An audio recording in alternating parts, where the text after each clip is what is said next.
તો નમસ્કાર મિત્રો, ગુજરાતી અપડેટ યુટ્યુબ ચેનલમાં આપ સૌનું હાર્દિક સ્વાગત છે। તો મિત્રો, લોક સાહિત્યકાર દેવાયત ખવડને લઈને અત્યારે સૌથી મોટા સમાચાર સામે આવી રહ્યા છે। દેવાયત ખવડને ફરીવાર જેલમાં જવું પડશે। જી હા મિત્રો, પોલીસ દ્વારા દેવાયત ખવડના જામીનના વિરોધમાં તાલાલા કોર્ટમાં અરજી કરવામાં આવી હતી અને કોર્ટે આ અરજી માન્ય રાખી હતી, જેને લઈને અત્યારે દેવાયત ખવડના 7 દિવસના રિમાન્ડ મંજૂર કરવામાં આવ્યા છે। તો મિત્રો, દેવાયત ખવડ છે તે 17 તારીખ સુધી જેલમાં રહેશે।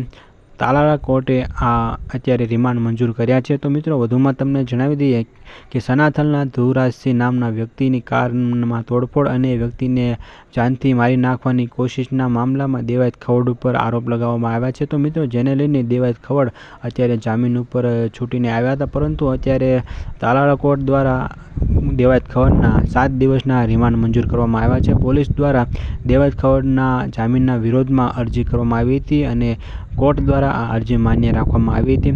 તો મિત્રો, તમારું આ વિડીયો વિશે શું કહેવું છે કોમેન્ટમાં જરૂરથી જણાવજો અને આવી ગુજરાતને લગતી અપડેટ્સ જો તમે મેળવવા માંગતા હો તો વિડીયોને એક લાઇક કરી દેજો અને સાથે સાથે ચેનલને સબસ્ક્રાઈબ પણ જરૂરથી કરી દેજો।